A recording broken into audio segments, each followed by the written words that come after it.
नमस्कार। किसी भी राज्य में न्याय व्यवस्था ठीक से चले, इसके लिए सरकारी वकीलों का रोल बहुत ही अहम होता है।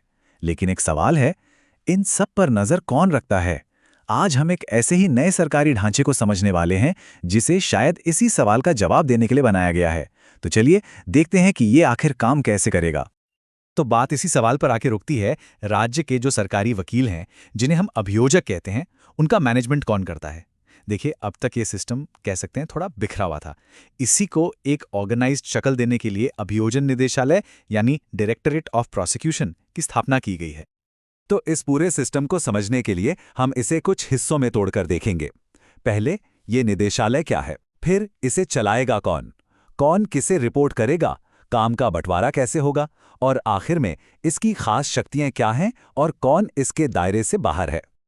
तो चलिए सबसे पहले ये समझते हैं कि ये निदेशालय आखिर है क्या और इसे बनाने की जरूरत क्यों पड़ी।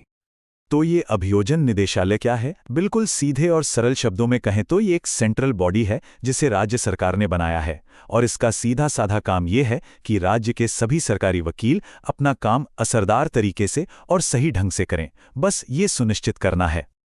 अब देखिए, इसको ना दो लेवल पर बनाया गया है।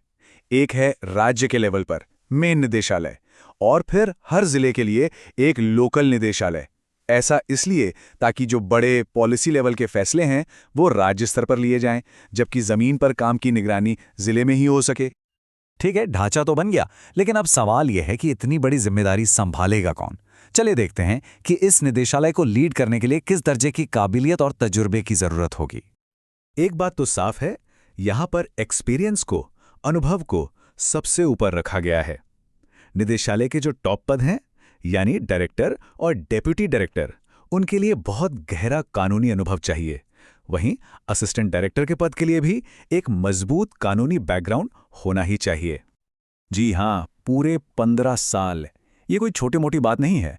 इसका मतलब है कि जो भी व्यक्ति डायरेक्टर या डिप्यूटी डायरेक्टर बनेगा, उसने हजारों केस देखे होंगे, उसे कानून के दांव पेच की गहरी समझ होगी, वो सेशंस जज के लेवल का अनुभव रखता होगा। ये दिखाता है कि इन पदों पर सिर्फ वकीलों को नहीं, बल्कि कानून के माहिरों को बिठाने की मंशा है। और फिर असिस्टेंट डायरेक्टर के लिए भी कम से कम 7 साल का अनुभव जरूरी है, जो अपने आप में काफी अच्छा खासा अनुभव है। इससे एक साफ सुथरा पदानुक्रम बनता है, मतलब एक हायरार्की बनती है जहां हर लेवल पर अनुभव और विशेषज्ञता को ही प्राथमिकता दी गई है। तो इस पूरी स्ट्रक्चर के टॉप पर कौन है? वो हैं डायरेक्टर। वही पूरे निदेशालय के हेड हैं, और ये पूरा का पूरा डिपार्टमेंट सीधे राज्य के होम डिपार्टमेंट के अंडर काम करता है, जिससे इसका एडमिनिस्ट्रेटिव कंट्रोल पक्का होता है। अच्छा, तो ये तो हो गई बात कि इन पदों पर कौन बैठेगा। अब ये समझते हैं कि कौन किसे रिपोर्ट करेगा, मतलब इस ऑर्गेनाइजेशन में अथॉरिटी का फ्लो ऊपर से नीचे कैसे होगा। देखिए, डायरेक्टोरेट के अंदर का स्ट्रक्चर एकदम सीधा और साफ है। सबसे ऊपर डायरेक्टर, उनके नीचे डेप्यूटी डायरेक्टर और फिर असिस्टेंट डायरेक्टर। यह सिस्टम किसी भी तरह के कंफ्यूजन से बचाता है और जिम्मेदारी तय करना आसान बनाता है। अब इससे एक और बात साफ हो जाती है कि अलग अलग अदालतों के सरकारी वकील इस नए सिस्टम में कहाँ फिट होते हैं। जो हाईकोर्ट के वकील हैं वो सीधे डायरेक्टर को रिपोर्ट करेंगे, और जो डिस्ट्रिक्ट कोर्ट्स के वकील हैं वो डेप्यूटी या असिस्टेंट डायरेक्टर के अंडर काम करेंगे। ये तो हो गई स्ट्रक्चर की बात। अब आते हैं असल काम पर। ये टीम असल में काम कैसे करेगी?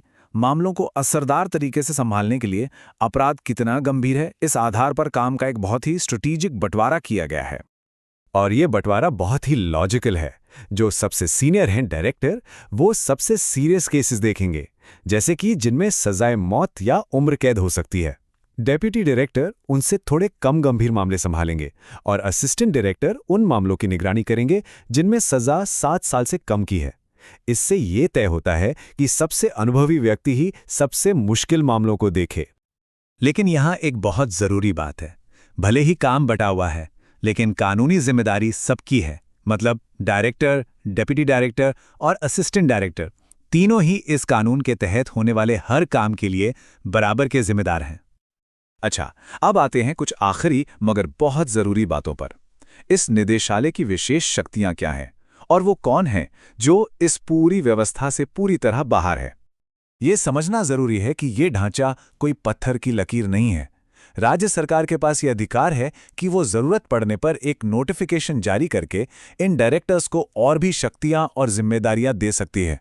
मतलब ये कि ये सिस्टम फ्लेक्सिबल है और भविष्य की चुनौतियों के लिए भी तैयार रह सकता है।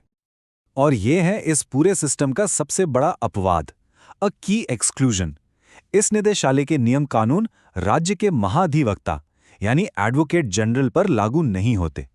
वो राज्य के सबसे बड़े कानून अधिकारी हैं और उनका पद संवैधानिक है, इसलिए वो इस एडमिनिस्ट्रेटिव ढांचे से आजाद रहकर काम करते हैं। तो हमने देखा कि कैसे सरकारी वकालत को एक सेंट्रलाइज्ड और ऑर्गेनाइज्ड ढांचे में लाने की कोशिश की जा रही है।